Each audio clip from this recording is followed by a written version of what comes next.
여러분 안녕. 오늘 이 시간에는 정말 학원이나 그 교습소를 차리려는 그런 선생님들에게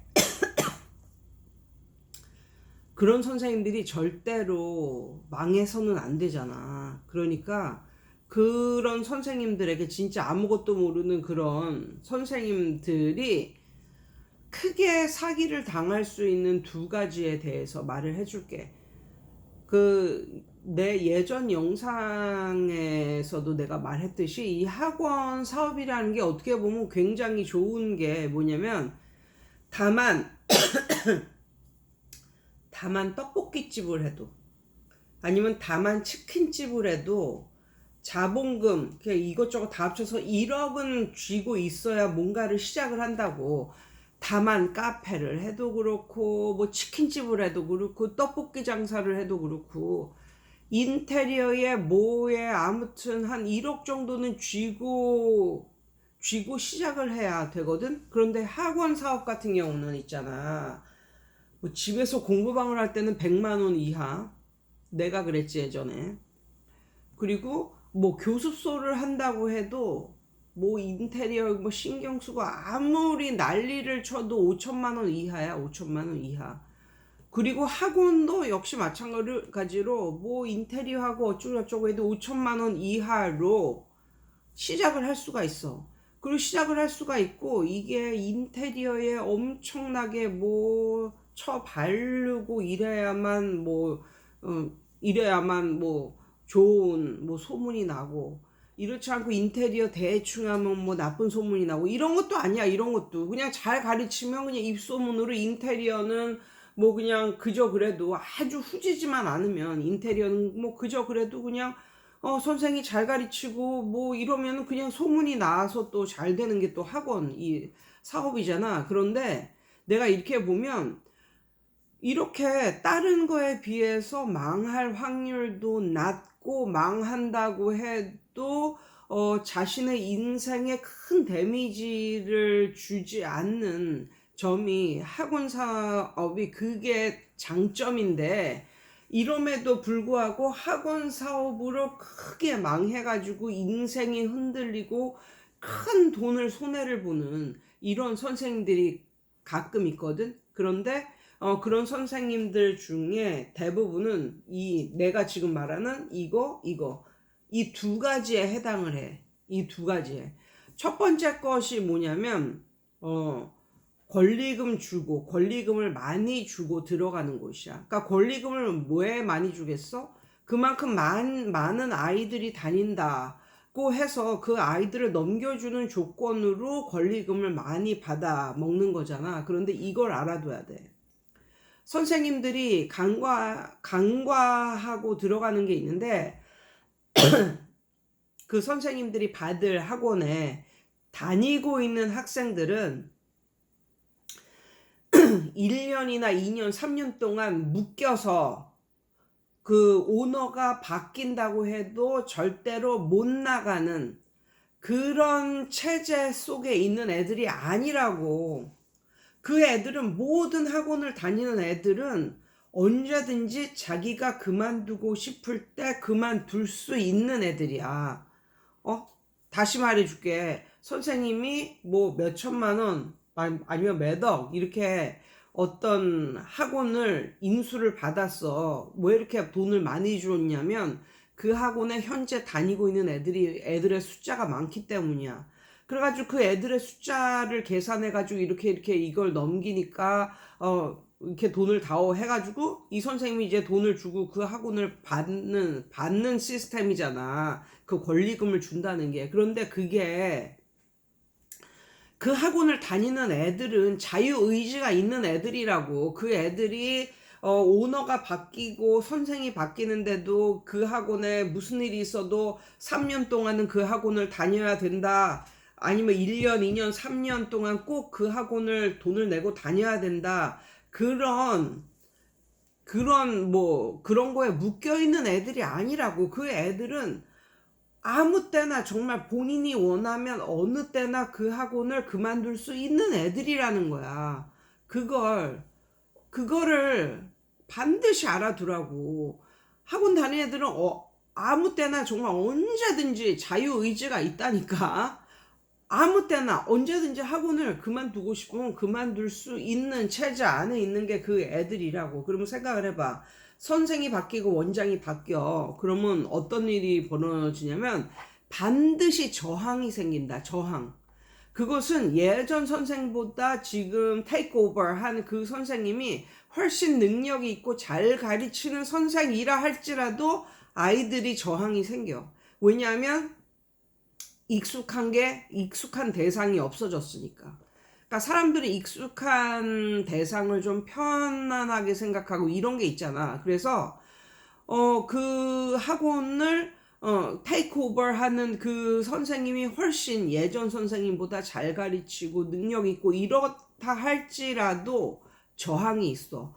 부모님들에게도 저항이 있고 학생들로부터도 저항이 있고 반드시 저항이 있어. 그 저항이 있는 와중에 아이들은 그만두고 뭐 이러는 거지. 그런데 이게 뭐 프랜차이즈나 뭐 이런 것도 아니고 정말 그 선생 혼자의 능력으로 만약에 커온 그런 학원이라면 저항은 더더욱 클 수밖에 없지. 그렇기 때문에 나는 학원을 다니는 학생 명수당 이렇게 머리 숫자 세 가지고 뭐 2달치, 석 달치 이렇게 먼저 땡겨 받는 그런 권리금은 절대로 추천을 하지 않아. 추천을 하지 않아. 나는 그냥 맨땅에 해당하는 게 가장 쉬운 방법이 있고 가장 편안한 방법이라고 생각을 해. 아무튼 그래서 이 그 학원 테이크오버 하는 그 학원이 프랜차이즈도 아니고 오로지 어떤 한 선생님이 이끌어온 그런 학원이라면 절대로 그렇게 많은 돈을 주고 권리금으로까지 주면서 거기를 들어가려고 하지 말아라. 그 학원을 들어가려고 하지 말아라 라는 말을 하고 싶고 그 프랜차이즈 이렇게 학원 관련 종사자들 이렇게 만나서 말해보면 이렇게 혼자 자신의 힘으로 이렇게 일궈온 그런 선생님한테 아무리 많은 아이들을 받아봤자 그것은 거기에 그대로 있지 않는다. 그것의 반 이상은 떨어져 나간다. 반 이상이 뭐야? 한 몇 달 지나면 다 없어질지도 몰라. 아무튼 그래서 나는 그런 류의 혼자 읽어와서 어떤 학원을 읽었는데 남에게 이렇게 주고 떠나는 그 선생도 난 그런 선생도 별로고 사기꾼 같아. 별로야. 그리고 그것을 테이크오버 하는 받는 그런 선생님들도 절대로 그런 짓을 하지 말아라 이런 말을 하고 싶고 차라리 그거보다 맨땅에 헤딩이 훨씬 편하다라는 말을 하고 싶고 초등부를 가르치는데 프랜차이즈다. 이럴 때는 약간 조금 더 그 권리금, 애들 숫자에 대한 권리금을 주는 그런 단가랄까? 이게 크거든. 근데 그게 왜냐하면 이게 프랜차이즈는 가르치는 그런 게 비슷해. 그리고 뭐 배우는 그 책도 똑같아. 전국에 다 똑같고 자기가 배웠던 거, 앞으로 배울 거, 이런 책이 전국적으로 똑같아. 그래서 낯설지가 않은 거야. 그리고 대부분의 프랜차이즈 회사들은 초등학교서부터 고3까지 가르칠 수 있다. 이렇게 선전을 하지만 내가 봤을 때 이미 중학생 이상이 된 학생들에게는 프랜차이즈 이거는 아무리 그 회사에서 우리는 뭐 고등학교까지 가르쳐요. 뭐 우리는 고3까지 가르칠 수 있어요. 이렇게 선전을 해 봐야 그거는 걔네가 모르고 하는 말이야. 모르고 하는 말. 걔네가 진짜 실전에서 이런 학원을 운영해 본 그런 경험자들이 거기에 포진되어 있는 게 아니라 그냥 학원을 머리로 책으로 배운 애들이기 때문에 그런 사람들이기 때문에 그런 말을 할 수가 있는 거라고. 실제 학교에서 어떻게 이게 수업이 이루어지고 시험이 이루어지는지 이거를 진짜 아는 애들 같으면 그런 말을 못 한다고. 그래서 만약에 초등학생들이 뭐 거의 100% 정도, 뭐 100%다 초등학생으로만 이루어져 있고 여기는 프랜차이즈다. 이러면 그것을 테이크오버해서 그 애들을 데려갈 수 있는 확률이 어떻게 보면 괜찮아. 그대로 데려갈 수도 있고, 여기서도 물론 저항은 있겠지만 엄마들이 프랜차이즈 이런 그 초등생을 프랜차이즈 그 학원에 보내는 이유는 별로 그렇게 원대한 꿈 이런 게 아니거든. 보통 초등부인데 프랜차이즈 그 학원은 매일 나가는 학원이야. 매일 나가는 학원.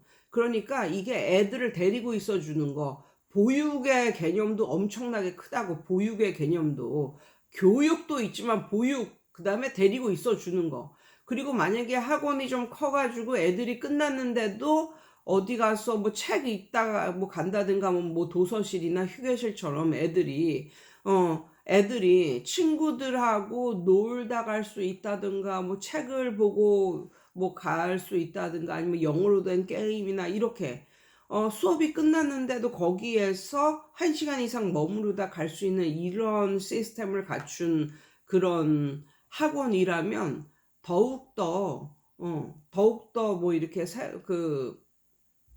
애들을 받아가지고 함에 있어서 뭐 별로 그렇게 한 선생이 가르쳐서 일으켜 세운 그런 학원보다는 훨씬 더 학생들을 이렇게 계속 데리고 갈 수 있는 힘은 크다고 생각을 해. 왜냐하면 전국적으로 다 뭐 커리큘럼도 똑같고 책도 똑같고 이렇기 때문에. 그리고 프랜차이즈 그 학원을 보내는 엄마들의 마음도 엄청나게 뭐 기대가 큰 뭐 이런 게 아니라 그냥 매일매일 봐주니까 그것도 좋고 교육 플러스 보육. 그런데 또 학원의 선생님이 또 가끔가다 뭐 간식도 주고 애들이 즐거워해. 그러면 그런 애들은 뭐 초등학교 1학년에 들어가서 초등학교 한 5학년 될 때까지는 엄마들이 별 상관 안 하고 계속 보내니까. 그러니까 그런 시스템이다. 그러면은 이제 테이크오버 하는 그런 것도 할 만은 하다고 생각하고, 실제적으로 프랜차이즈 그것도 초등학생을 가르치는 요런 학원에서 학생들을 넘기는 그런 체제가 훨씬 더 학생 뭐 한 명당 받는 그런 그 권리금이랄까 이런 게 좀 더 높게 책정이 되는 것은 맞는 얘긴데, 뭐 요랬을 때 권리금 주고 애들을 받았다.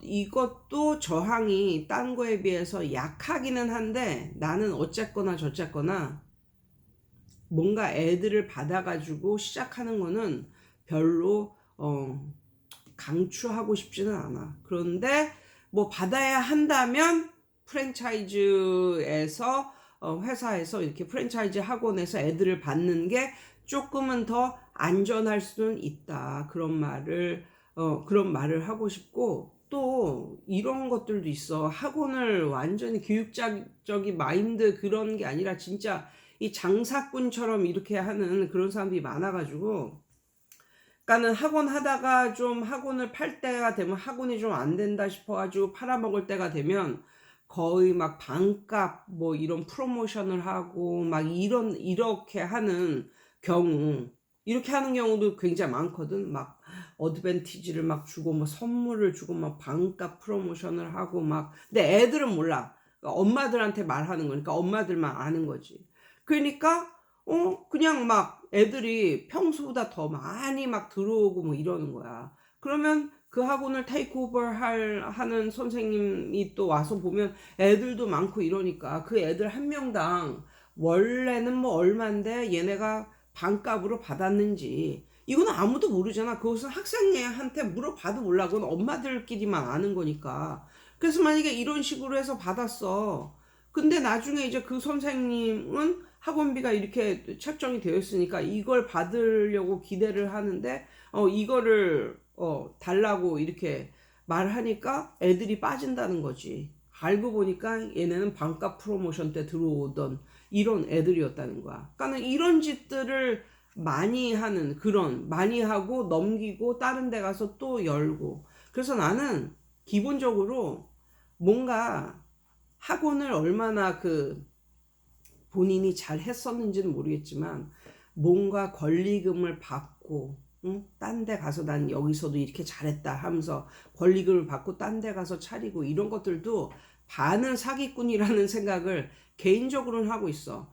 얼마나 권리금을 많이 받았길래 자기가 만약에 많은 아이들을 보유하고 있고 이런데 얼마나 많은 권리금을 받았길래 그거를 넘기고 다른 데 가서 한 명서부터 다시 시작할 생각을 하지? 난 그게 약간 좀 이해가 안 되거든.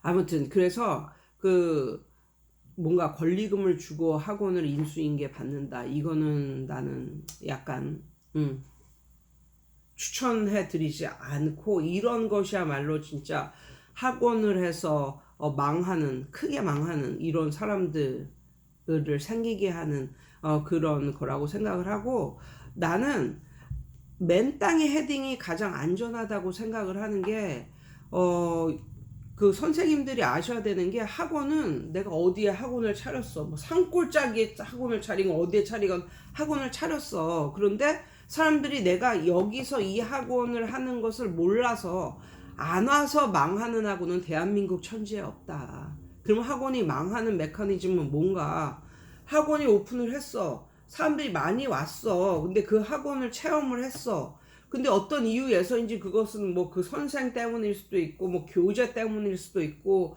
뭐 아무튼 여러 가지 요인이 있겠지만 결국은 선생 때문이기도 하겠지.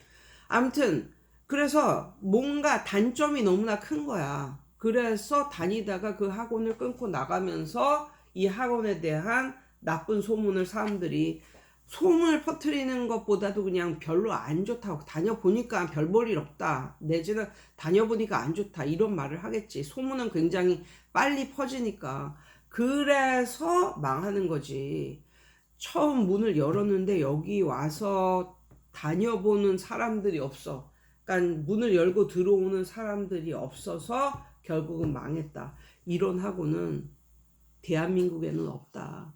우리 대한민국은 뭔가 오픈을 하면 사람들이 호기심으로라도 일부러 와서 봐요. 그리고 다녀봐. 학원도. 그래서 학원도 약간 은근히 오픈빨이 있어요. 오픈빨이. 근데 오픈빨에 비해서, 오픈빨이 있었는데 점점 안 되다가 뭐 학원을 접었다. 이런 경우는 거의 그 선생님한테 이제 문제가 있는 경우고, 근데 그 선생님은 그 문제를 본인한테 찾으려 안 하고 그냥 주위의 요인이나 뭐 이런 거에 에서 뭐 찾으려 하겠지. 아무튼 그렇고, 그 다음에 두 번째, 학원을 하면서 크게 망하는 이제 두 번째 요인은, 처음부터 너무 크게 시작했다. 요 며칠 전에 그 어떤 메일을 하나 받았는데, 프랜차이즈를 이렇게 시작할 건데 그 지사장이 월 350만 원 월세가 나가는 거기서 하라고 이걸 추천을 해줬다는 거야. 이게 말이나 돼? 그 사람은 생각을 해보다가 안 하겠다고 그랬대. 아무튼 프랜차이즈, 내가 생각할 때 프랜차이즈는 공부방이나 교습소, 그것도 정말 아무리 맥시멈으로 잡아도 월세 100만 원 이하에서나 시작하면 모를까, 절대로 시작을 프랜차이즈로 하면서 학원으로 하면서 월세가 막 그냥 300만 원 이상 400만 원 이상 이렇게 나가는 거로는 절대 시작하지 말아라. 이러면 진짜 이거는 눈탱이 맞고 이제 망하는 지름길이지. 아니 생각을 해봐. 보통 프랜차이즈는 초등생들이 많이 다녀. 초등생들이 한 80% 이상은 초등생들이라고 보면 되고, 물론 그 선생님들이 그 초등생들도 잘 가르치고 이래가지고 걔네가 중학생이 되고 이래도 걔네가 이제 안 끊고 이제 계속 다니는 그런 경우도 있어. 그럴 때는 초등생과 중고등생이 뭐 반반 정도 되는 경우도 있고 뭐 이런 경우도 있겠지만, 프랜차이즈로 맨 처음부터 시작하려면 초등생을 겨냥을 했으니까 그렇게 시작을 하는 건데, 초등생이면서 프랜차이즈이면 아무리 그 동네가 뭐 이렇게 괜찮은 동네라 할지라도 절대로 원비를 많이 받을 수가 없어요. 엄마들이 벌써 프랜차이즈다 하면은 보통 생각하는 가격대가 있거든. 그러니까 그걸 높여서 받을 수가 없는 거야. 근데 이제 초등학생들이라 드리고 이렇다 보니까 한 선생님당 정말 맥시멈 한 30명 이상 가르치면 진짜 월급을 많이 줄지 않으면 거기 못 붙어 있는다. 안 붙어 있는다. 선생님들이. 왜 정말 너무 힘들거든. 초등생만 혼자가 30명 이상 가르치면 정말 이것은 너무 힘든 일이거든. 그래, 그러면 학원비도 적어. 근데 초등학생들 이렇게 관리가 안 되니까 한 30명당 1명 정도는 선생님을 써야 돼. 근데 학원 월세가 엄청나게 비싸. 그러면 어떻게 남겨? 어떻게 남기냐고. 이런 경우라면 진짜 학생이 100명 다녀도 이거는 허울만 좋은 빛 좋은 개살구가 될 수가 있다. 그래서 만약에 어, 초보이면서 프랜차이즈로 뭔가를 시작한다고 하려고 한다면 제발 집에서 공부방으로 시작을 하거나 아니면 찍해야 교습소로 시작을 해라. 그러니까 물론 프랜차이즈도 엄청 이제 큰 뭐 이런 아주 가물에 콩나듯이 큰 건물에 뭐 1, 2, 3층이 프랜차이즈 뭐 그런 학원 이런 것도 아주 드물게 가물에 콩나듯 있지만 그건 맨 처음부터 그렇게 시작한 게 아니라 그거는 프랜차이즈를 작게 차렸는데 이게 잘 되다 보니까 점점 커져서 그렇게 된 거지. 그렇게 된 거지. 맨 처음부터 뭐 월세 350만 원, 뭐 400만 원 이상 이런 입지에서 시작을 하면 그거서부터 disaster, catastrophe가 될 수 있어. 당신의 인생에 있어서. 아무튼 그것을 좀 조심하시면 될 것 같아요. 예, 여러분 오늘도 좋은 하루 되세요.